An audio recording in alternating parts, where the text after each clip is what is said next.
This video is brought to you by Miniature Market. Thousands of board games, miniatures, and paints, discount prices at miniaturemarket.com. The Kingdom of East Anglia saw the birth of their greatest son, an Anglo-Saxon warrior destined to be a champion for the ages and a national treasure for all time.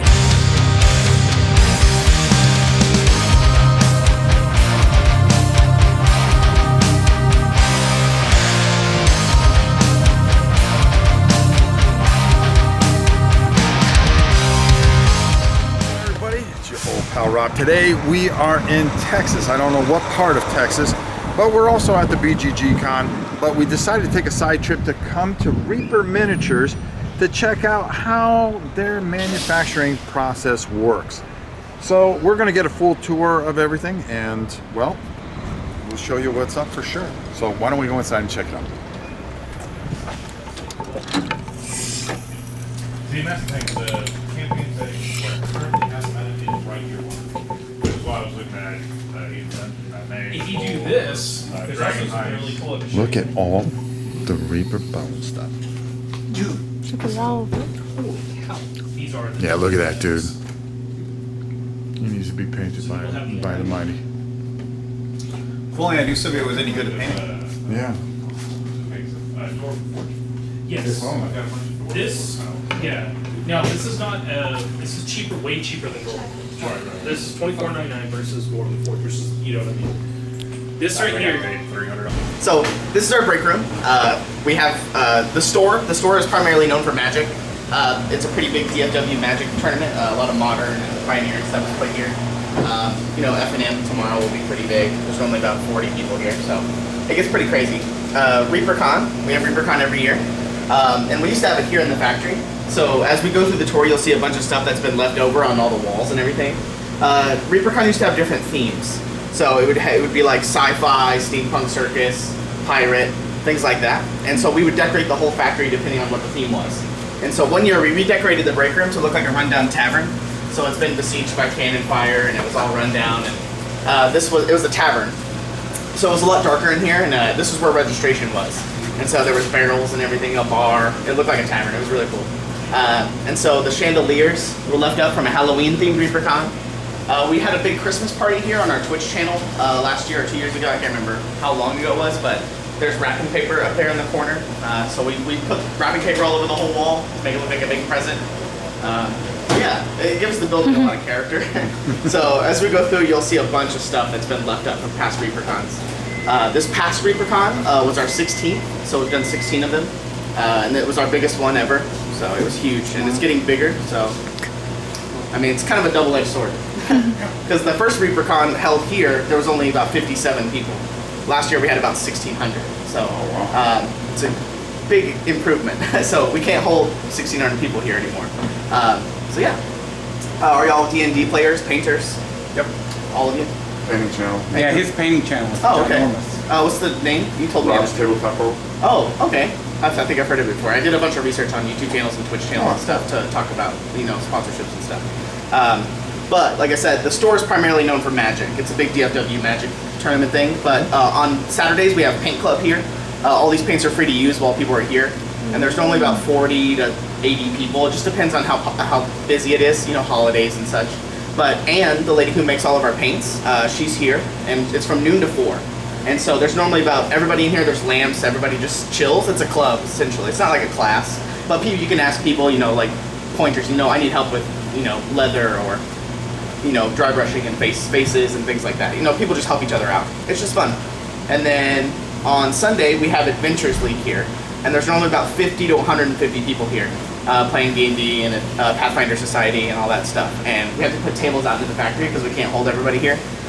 We just bought 5 acres of land next door, so the store will be moving sometime. I think the projected date is March, and so the store will be moving, and it's about 4 times bigger than it is right now, plus the break room in the store. So the store's not very big right now, but it's going to be getting bigger. So yeah.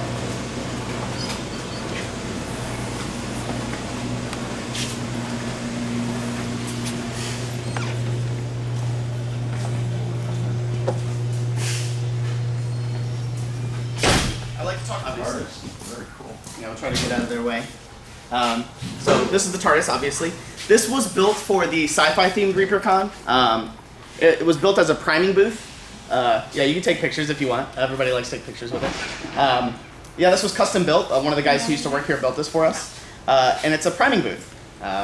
So we wanted a place for people to prime their minis when we brought convention out of the factory, because before people would just go outside and prime their stuff on the concrete. But now we can just use this here. And it has an electrical vent up top, so it'll suck the fumes up. And the grating windows are grated, so the fumes will escape. We built it on a pallet so we could forklift it and pallet jack it around, so it's a lot easier to move. For the Western themed ReaperCon, we built a gigantic outhouse. Somebody bought that one from us. It had a big moon cut out in the front, and it had like the angled ceiling and all that stuff. So it's pretty cool. Oh, you gonna let those or no? But now, whenever we do a ReaperCon now at the convention center up in Denton, we just have a pop-up spray tan booth that's behind the convention that people go to. But yeah, now we just use this here for our own purposes when we're doing our masters and all that stuff. So, plus it's a good photo opportunity and cool story. Sure. Yeah.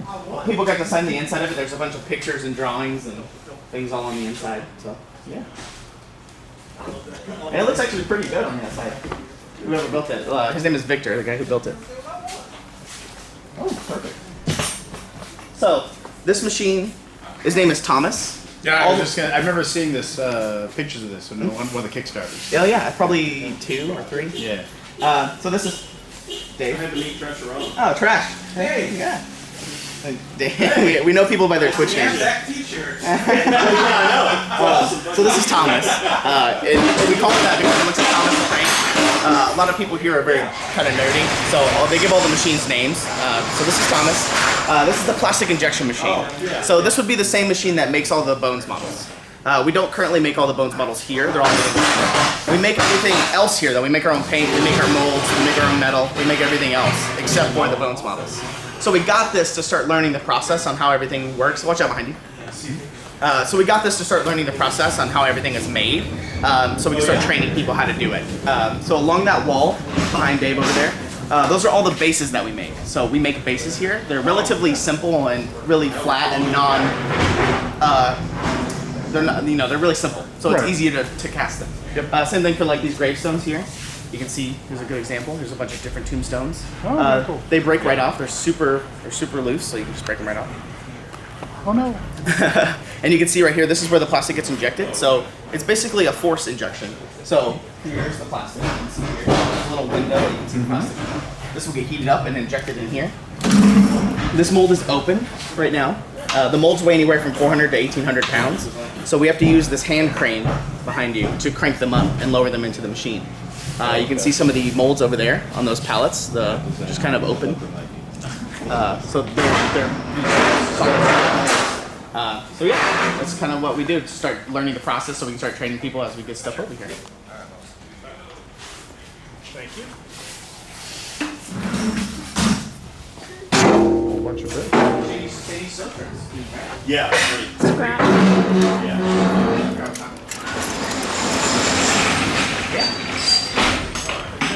So instead of paying someone just to sit here and break those off by hand, since you saw that how loose they were, we throw them inside of here, and they just tumble in on themselves and they break themselves apart.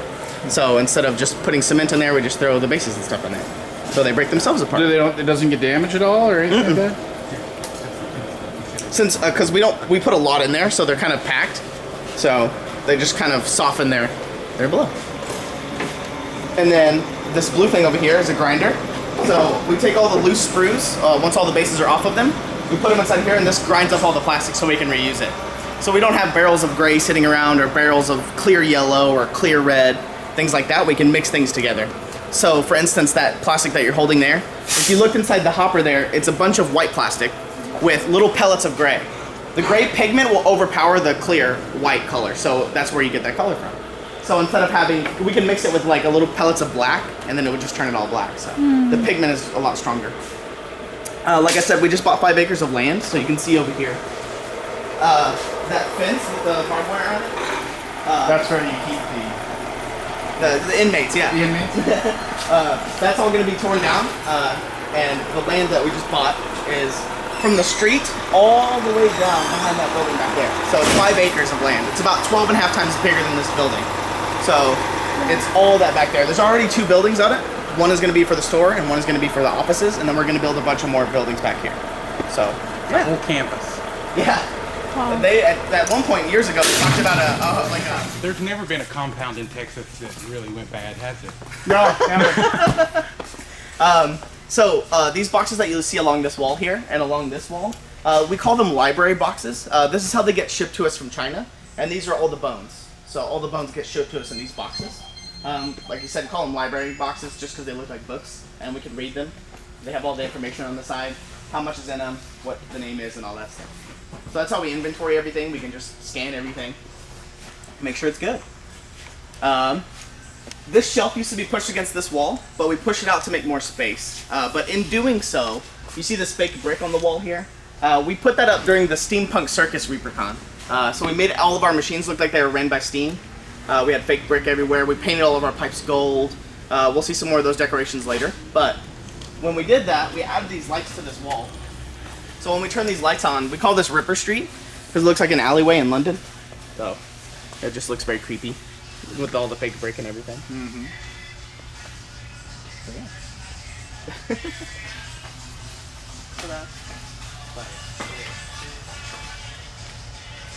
This flag is painted for the Pirate King ReaperCon. This was sewed by one of the ladies who works here. We'll meet her later.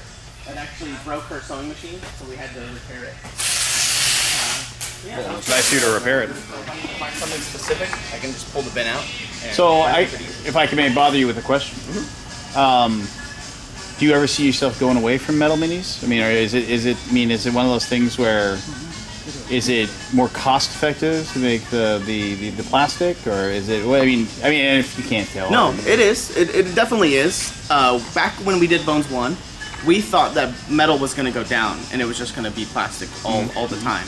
But whenever we released Bones 1 and we started doing all that stuff, it actually did this. They both went up at the same time. So we're selling more metal minis than ever. Maybe it's just because D&D, I think it's because D&D got really popular again.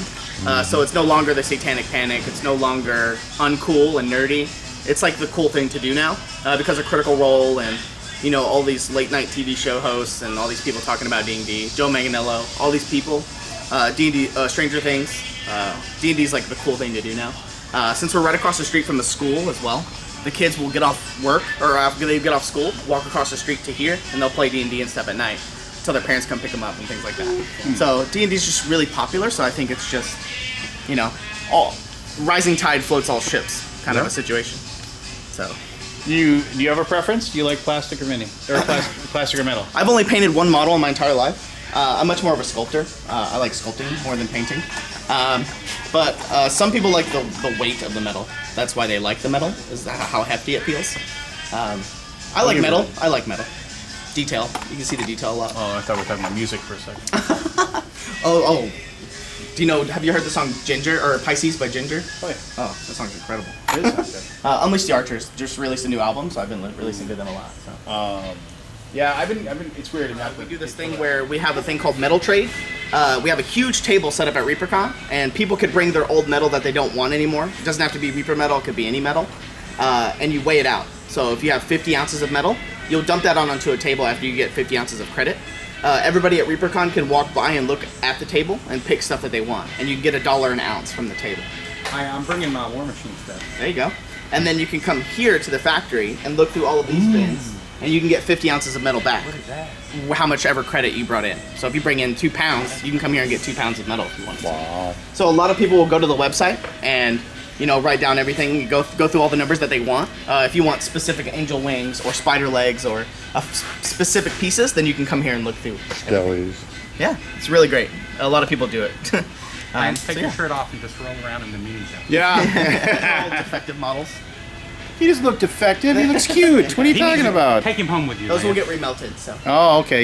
So you just remelt all the stuff. That's Yeah, sweet. we're labeled as a zero waste facility. Since we remelt all of our plastic and we regrind it all, we remelt all of our metal and everything, we have zero waste. Just dig through that and just take me a bunch of meetings. When we come back here. How much battery you got? This guy, you could lift all of them, one finger. Probably. We have a weight room upstairs actually, where a lot of people during lunch will go upstairs and work out. This is mold making. So where all the molds get made. That's what the weights are. So this used to be the back door to the whole building. We knocked it out to make more space for packaging. But when we did so, we needed more room for mold making. So this used to be a shipping container that I'm standing in right now. You can see the doors of the shipping container over there. And so we basically just laser cut the side out and took the old back door to the factory and connected it to this room. So yeah, it's pretty cool. So we're in a shipping container. Yep. It's the bottom of the shipping container right there. So they made us a little room back here. Do you know anything about sculpting at all? A little bit? Everybody knows a little bit. If you know what green stuff is. Yep. Yeah. So traditionally, models were sculpted entirely out of green stuff. So it's blue and yellow epoxy. When you mix it together, it makes green stuff. It has a cure time. While it's curing, you know, you can mold it and shape it. So entirely models were entirely made. Yeah, this is Mercalor. Yeah. He had a big hole in his back, so I was practicing There's some one in cloth. his shoulder too. Yeah, so I was practicing some cloth.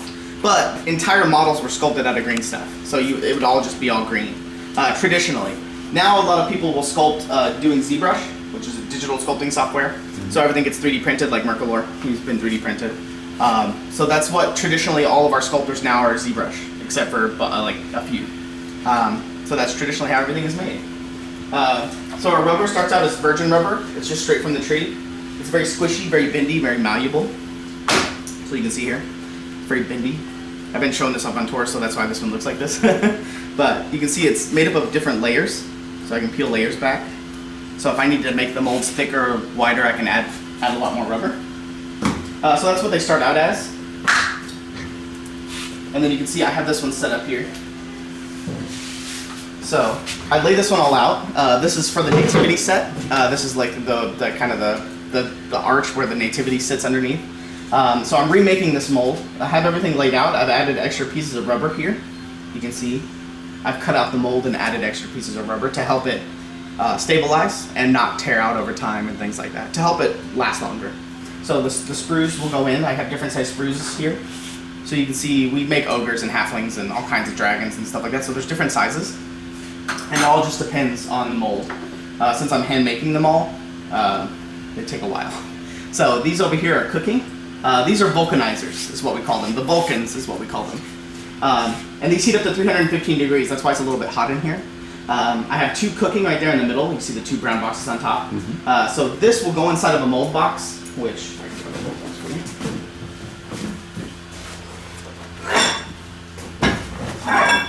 So the mold boxes are very heavy.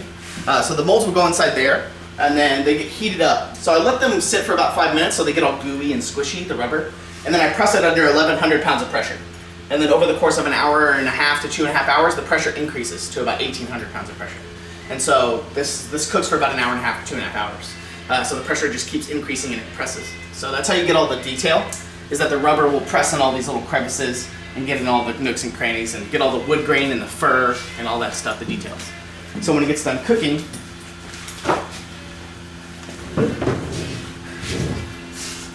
like you saw this one. So this one is done cooking. While it's hot, I have to hand cut it all. So when it gets done cooking, I use my little scalpel blade here to hand cut all of the gates to allow the metal to flow in and all that stuff. So yeah. Sometimes when you buy metal models, you have little vents, and these vents will allow me to suck the air and stuff where it needs to go. So yeah, that's how you get all the negatives of all the models. That's super neat. So they're basically little car tires. It's the same process they used to make car tires, just on a way smaller scale.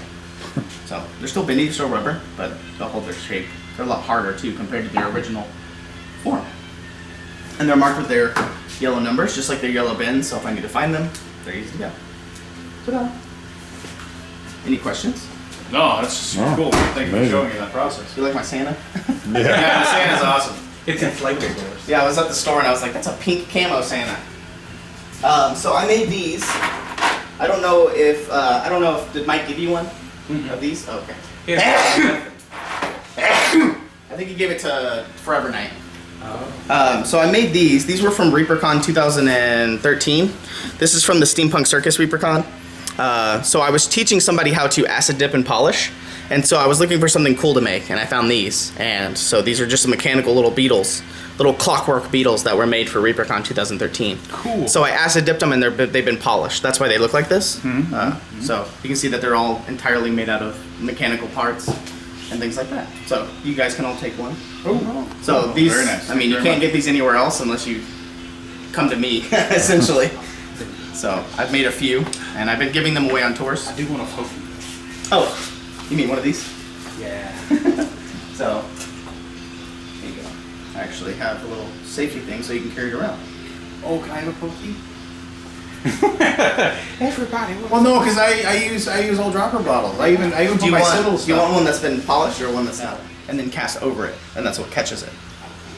So, Sweet. and then I have to acid dip them. It's and for when polish them. the Yeah, when the bottles get all Yeah. hooked up. Yeah, it takes hours to make I do have- make those. So, yeah. Yeah, Rob knows a little bit I about do it. have a channel. Oh Jesus!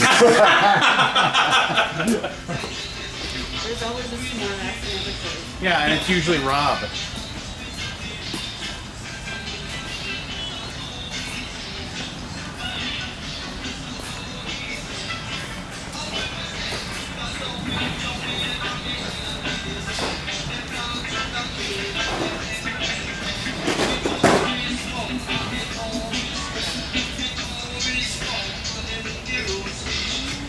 Take a picture of that shark for Pete.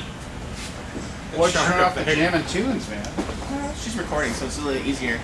For the recording. Oh, look at you being all nice. Oh yeah, that's going on YouTube.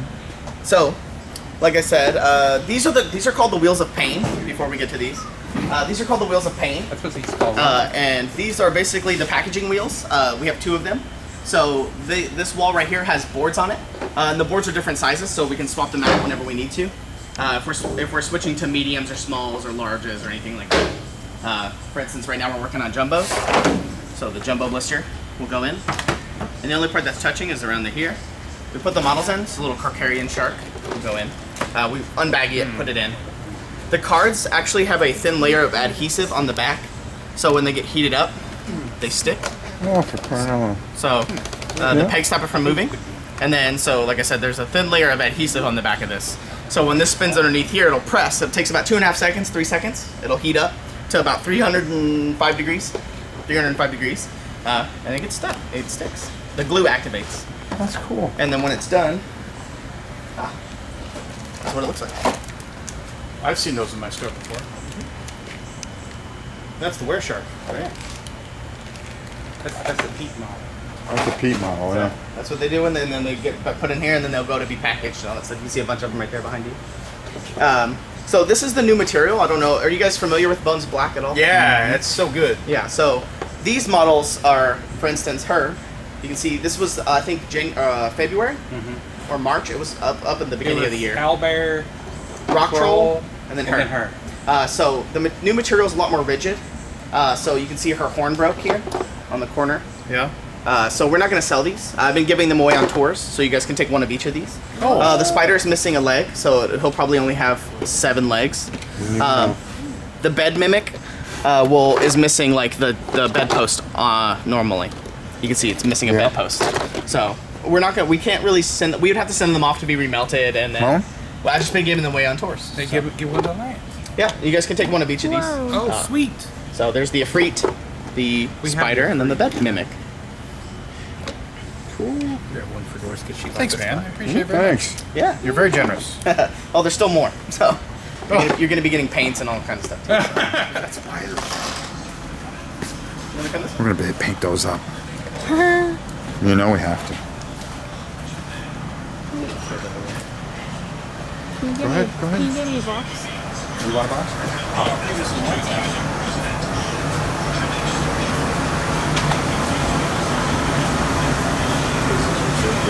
These are all molds. They're ready to go. Wow. We're molded They're all in numerical sword. order, so we can put them up really easily and find them really easily. So if we need to make something specific. Mold storage.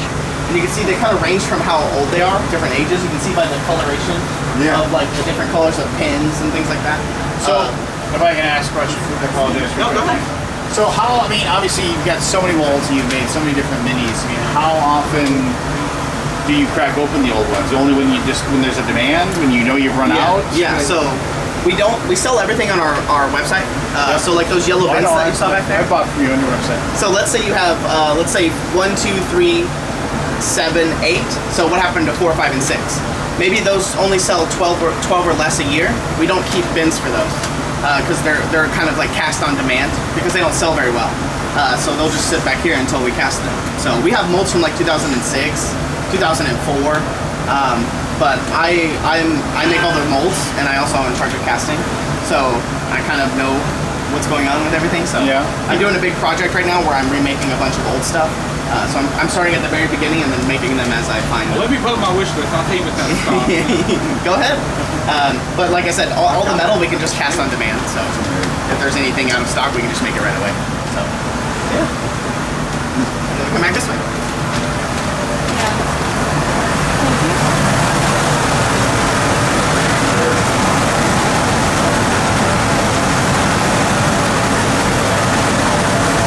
You're a better door than a window there, Rob. So yeah, the machine's real loud. That machine's name is Jerry. You can see behind me. I gave it to a family from Michigan.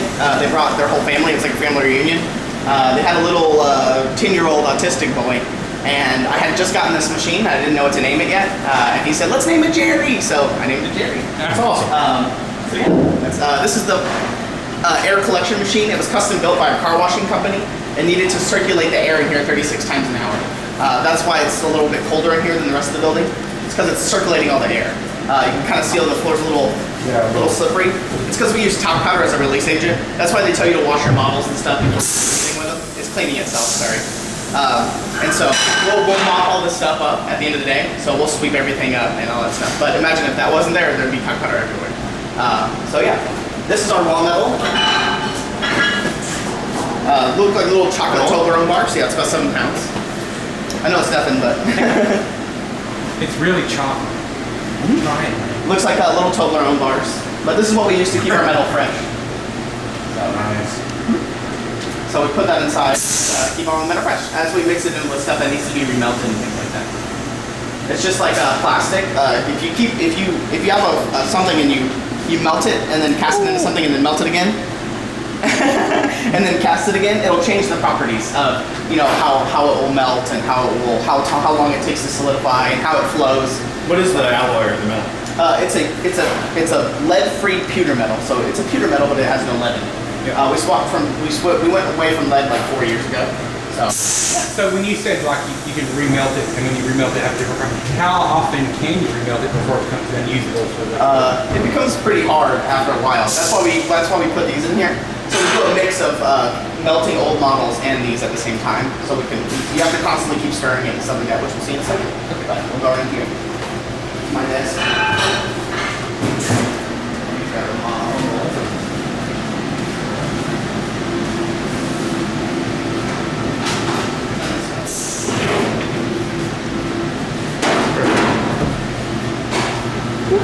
We'll rotate so you guys can see, but you can step all the way down here. So normally that machine would be on and it would be sucking air through this tube here, inside of here. So it would normally be very loud sucking air through this tube. It's because we use talc powder, like I said, in my little doggy mold here. So we coat this with talc powder. It acts like marbles on a floor. It helps the mold, it helps the metal flow through the mold like marbles on a floor. Helps it go through. It also helps when we go to open it that the metal doesn't stick. Oh yeah. So we have different size pressure rings. You can see here. We have different thicknesses and different widths. This will go on the mold, and you can see where it's kind of black. Yeah, where it's black. That's the only part that's touching the mold. So it allows it to open up the gates a certain way. It helps it open up and all that stuff. So you can put them on the top or bottom. Since all the molds are made differently, they take different things. So I'm going to lock the lid in place, and whenever I lift this lid, it's going to pressurize. So it'll pressurize it. I can change how hard it's squeezing. And then when I close it, it's going to start spinning. And I can change how fast it's spinning or if it's spinning in reverse. All kinds of things like that. So at this temperature, our metal acts and flows a lot like water. So it splashes. See here.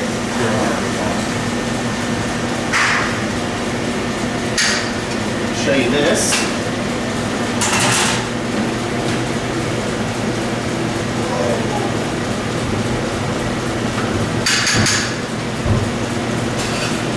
Oh my gosh.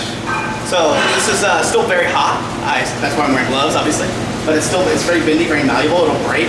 But you can see how fast it'll melt here. Wow.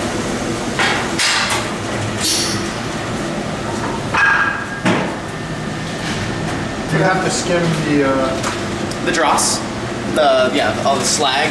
yeah. So yes, and we send it off to be recycled, which I'll talk about in a second. But you can see here, instead of here. Oh wow. So we'll send that off to be recycled. But normally I would have 4 molds on this side and 4 or 5 molds on each side. Oh, open one, pour one, open one, pour one, open one, pour one. We call it the cakewalk because we're walking back and forth all day. But that's essentially what we're doing. And then we'll go down here and I'll open this for you. All right, cool. And then I'll. Oh, skellies. See there? And you can see right away that this one right here didn't fill out all the way. This little sword. So I already know that one's bad.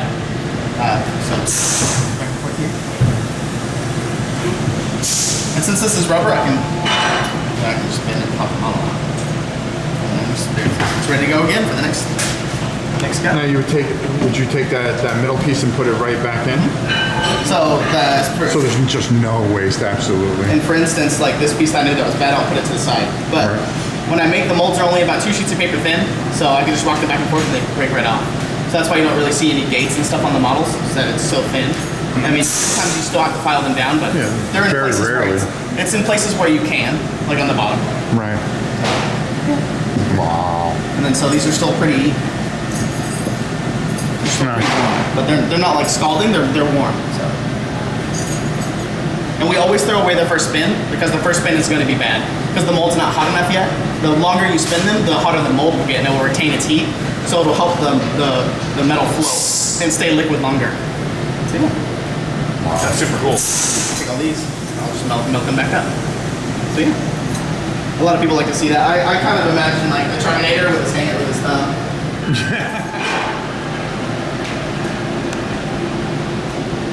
Oh wow.